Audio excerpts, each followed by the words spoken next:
नमस्कार सर्वांना. आजच्या व्हिडिओमध्ये आपण 6वा धडा सुरू करणार आहोत.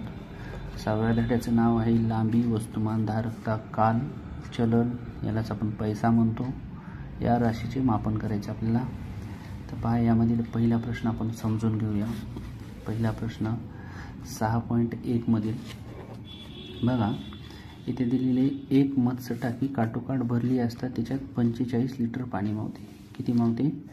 45. मग ही जर आपली मत्स्य टाकी असेल पाण्याची, ठीक आहे, तर याच्यात टोटल क्षमता किती आहे? तर 45 लिटर आहे. किती आहे?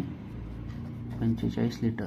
ठीक आहे, पुढे वाचू. मग या टाकीत 4/9 भाग पाणी भरलेले आहे. म्हणजे ह्या टाकीचा 4/9 भाग काढू आपण अगोदर. म्हणजे काय करावं लागेल? 45 गुणिले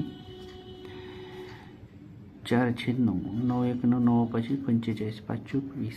याचा अर्थ या टाकीमध्ये किती पाणी आहे? 20 लिटर. किती पाणी आहे? 20 लिटर पाणी आहे या टाकीमध्ये. तर पुढे काय विचारलेले? त्यातील 2/5 पाणी बाहेर काढून टाकल्यावर, बघा आता जे पाणी आहे 20 लिटर त्याच्यातलं आपल्याला किती काढायचं आहे? 2/5. मग काय करायचं? 20 लिटरचे 2/5 काढायचे. मग इथे लिहूया आपण 20 गुणिले 2/5. ठीक आहे, 5 1 5 5 चूक 20 4 2 8 8 लिटर. याचा अर्थ ह्या 20 लिटरमधून आपण पाणी किती काढलं? 8 लिटर. म्हणजे 20 वजा 8, ठीक आहे, 12 लिटर. तर टाकीत पाणी किती आहे सध्या? आता शिल्लक पाणी किती आहे टाकीत? शिल्लक आहे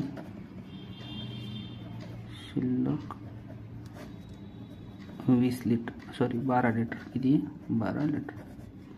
तर आपल्याला प्रश्न काय विचारला? ती पुन्हा काठोकाठ भरण्यासाठी तिच्यात किती पाणी घालावे लागेल. बघा आता टाकीची एकूण म्हणजे टोटल पाणी किती आहे? 45 लिटर बसते आहे. किती त्याच्यात? 12 लिटर. अजून किती टाकावं लागेल याच्यासाठी? आपल्याला 45 वजा 12 असं करावं लागेल. याचं उत्तर येईल 33 लिटर. ठीक आहे, तर अशा पद्धतीने हे प्रश्न सोपे असतात, फक्त समजून घ्यावे लागतात. पुढील प्रश्नाकडे वळूया. पुढील प्रश्न आहे 2 नंबरचा. एक बादली 20 लिटर पाणी मावते. बघा, यासारखाच प्रश्न आहे, पहिल्या प्रश्नासारखाच. एक बादली, त्याच्यात किती लिटर पाणी मावते? 20 लिटर. तर बघा, ही एक बादली असं समजू आपण. ठीक आहे, याच्यामध्ये पाणी किती मावते?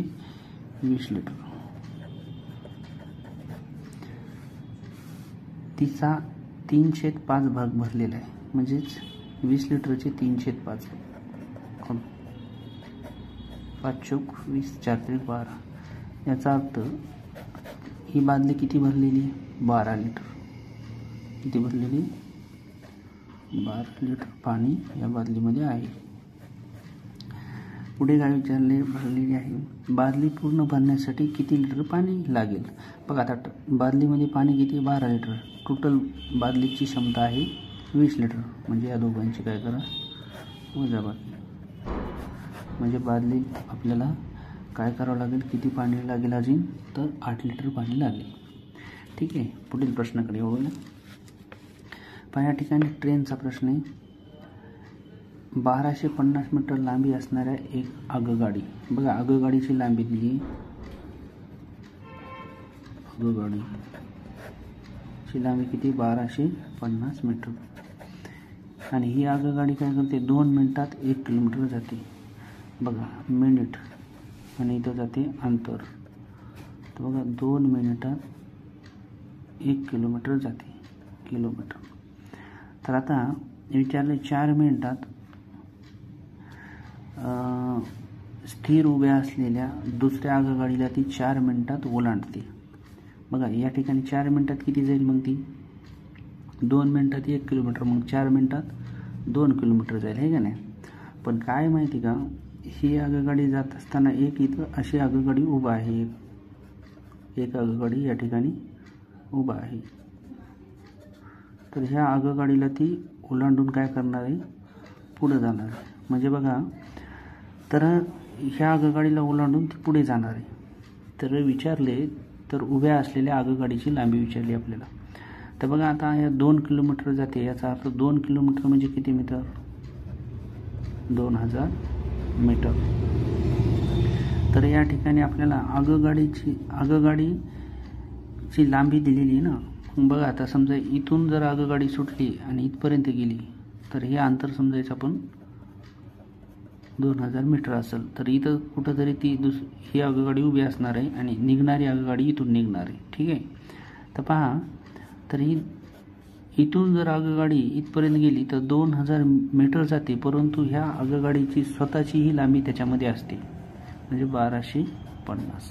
मग हे 1250 आपल्याला काय करावं लागतील, त्या 2000 मधून वजा करावे लागतील.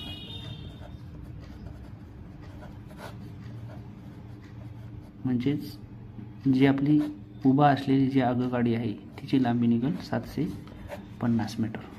ठीक आहे. तर पहा, सोपा प्रश्न आहे, फक्त समजून घ्यायचा आहे तुम्हाला आणि नंतर मग लिहून घ्या तुम्ही. ठीक आहे. पुढील प्रश्न आहे 4 नंबरचा.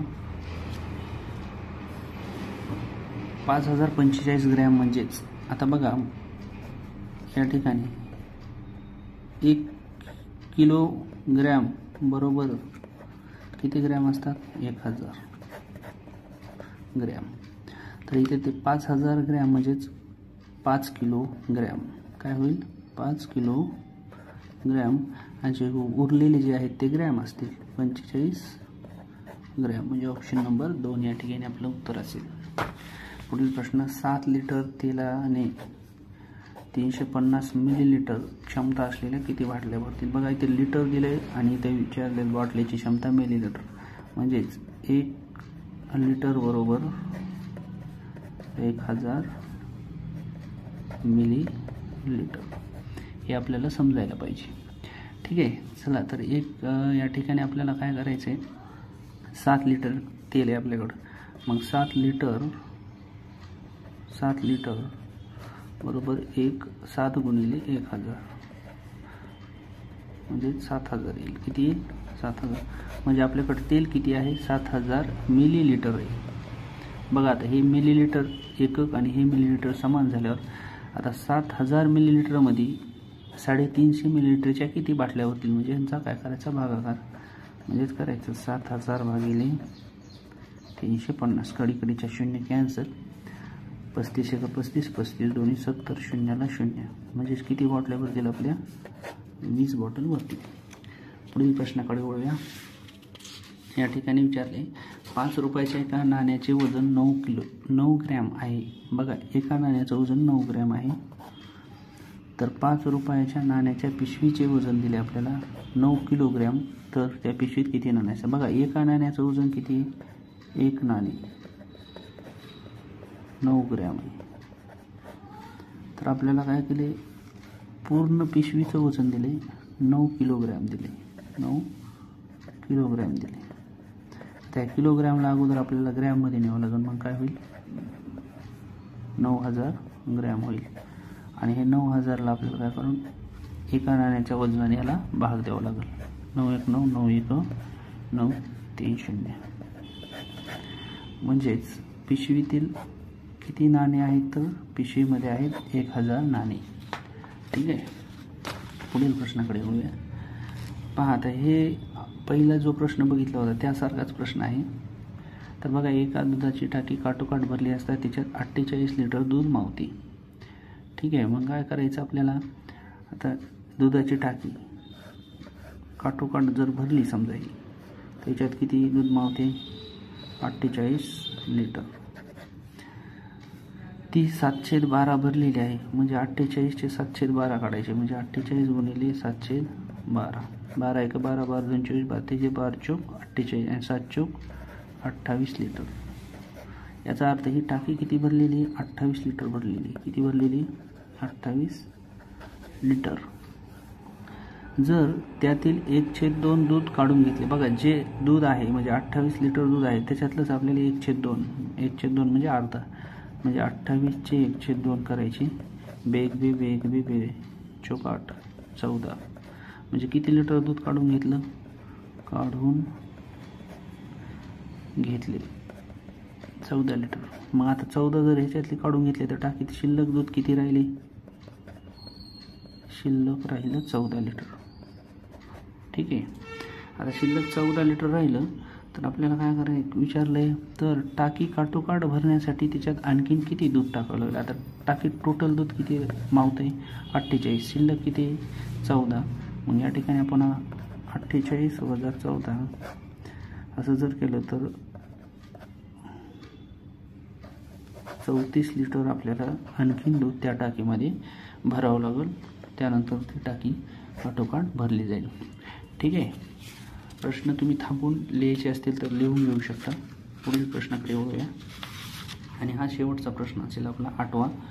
एका फळाच्या दुकानात डझनला 40 दराने किंवा 5 रुपयाला 1 केळी अशा दराने केळी विकली जातात.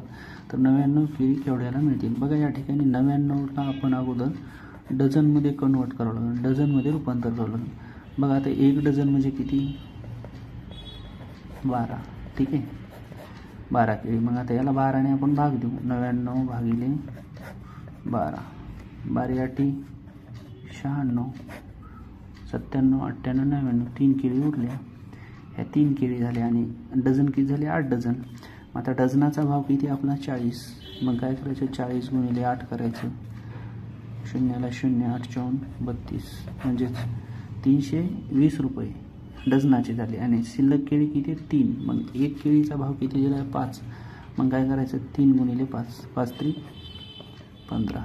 आणि ह्या दोघांची काय करायची आपल्याला बेरीज. 0, 5, 5, 2 1 3, 3 × 3. म्हणजेच आपल्याला 99 केळी केवढ्याला मिळतील तर 335 रुपयाला मिळतील. ऑप्शन नंबर 1 या ठिकाणी आपलं उत्तर असेल. पहा या ठिकाणी आपण 6व्या धड्यामधील स्वाध्याय 1.6.1चे सर्व स्पष्टीकरणे पाहिली आहेत. जर व्हिडिओ आवडला असेल लाईक करा, शेअर करा आणि अजूनही चॅनलला सबस्क्राईब केलं तर सबस्क्राईब करायला विसरू नका. भेटूया पुढील व्हिडिओमध्ये. तोपर्यंत धन्यवाद.